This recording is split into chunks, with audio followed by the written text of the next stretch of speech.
Hello, good evening. My name is Dave Gagne. I'm the town administrator here for the town of West Bridgewater, and I'm going to provide to you a preview for the upcoming Board of Selectmen's meeting scheduled for March 7th, 2018. At 7 p.m., first on the agenda will be the Canoe Club, and they are going to be looking to change their beneficial interest of stock before the board as a licensing authority for alcohol. After that, at 7:05, a really nice event, our new Deputy Fire Chief, Lincoln Tebow, will be sworn in from the town clerk's office in front of the Board of Selectmen along with his family. After that, there is a lot on the agenda for the selectmen. First, they will review and accept their minutes. They will then look at the appointment process for Complete Streets, which is basically one of the processes through the state government that allows us to find funding and secure funding to add sidewalks in town. We will release executive session minutes, and after that there will be a discussion about Park Day, setting the date, and also voting on anything that may be required as part of Park Day. And then unfortunately, one of our really good established businesses in town, Epicure, has decided to relocate, and they will be surrendering their beer and wine license to the Board of Selectmen. As I indicated earlier, they are the licensing authority for all alcohol in town. Scott Golder, our treasurer, we are going to request the board appoint him as custodian of tax possession property. So when we have foreclosures in town, if he wants to bring that property to auction, he's able to legally do so. And the planning board has formally accepted Brashani Lane Estates and will be asking the Board of Selectmen to do the same so we can present that at town meeting in June. OCPC, our local regional planning council, has awarded us with technical assistance to help us and funding for Complete Streets. So that's actually obviously a very good thing.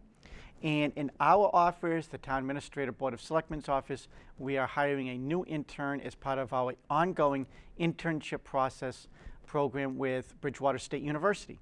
So we will present that information to the board. June 4th has already been established as the date for our annual town meeting in town.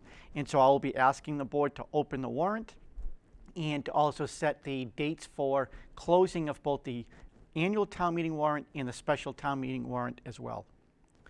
As many of you know, marijuana was legalized this past year by referendum ballot, and local towns now are able to make decisions as to whether or not they will ban it, zone for it, or allow it by right. We have to actually make that decision in June at our town meeting, but because it's such a complex issue, what the selectmen have wanted to do is to present a handful of referendum, non-binding but advisory questions at the upcoming elections scheduled for April 14th. So the Board of Selectmen will review those questions, those respective summaries, and then vote to place them on the election ballot as well. There'll be a couple of site plan reviews, one for Turnpike Street and the other one for Manley Street. And also mobile Matfield Woods, it has been drawn to our attention that some, if not many, of their street signs up there are hard to read.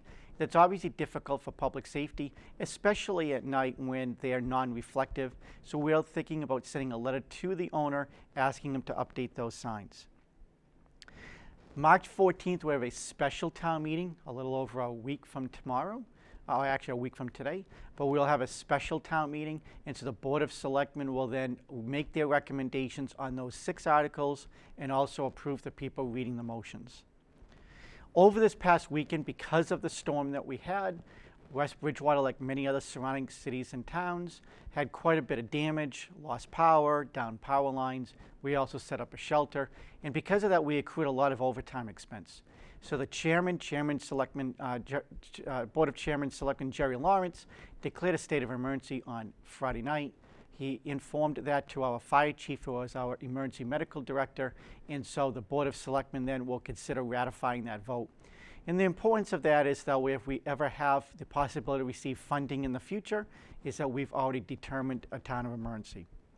After that, 7:15, for the next hour or so, we will have budget hearings. So the Board of Selectmen will look at those budgets. And then from there, we will move into my report, where we have a couple of requests for town grounds. Again, I will have a follow-up to the Board of Selectmen for this past nor'easter. And they had also, this past, the Board of Selectmen have discussed sending letters to competing cable providers of Comcast so we can elicit some competition and try to help people in town get lower cable bills. So I'll have a follow-up to the board in reference to that. We will then enter into executive session.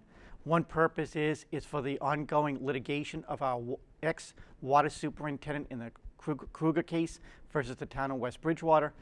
And then I also want to update the board on 2 pending situations with our fire unions and our library unions as we move Hooper to ratification of their new contracts.